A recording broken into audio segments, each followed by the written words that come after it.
Crates हमने wash कर लिए कैरेट्स को। चले अब हम क्रश करेंगे। चलो हमने कैरेट को वॉश भी कर लिया अच्छे से। चलो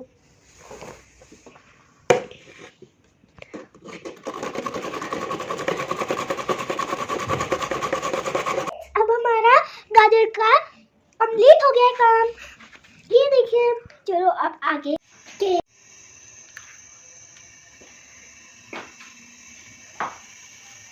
केक्स, ये देखिए। अब हमने वहाँ हम फ्राई करेंगे।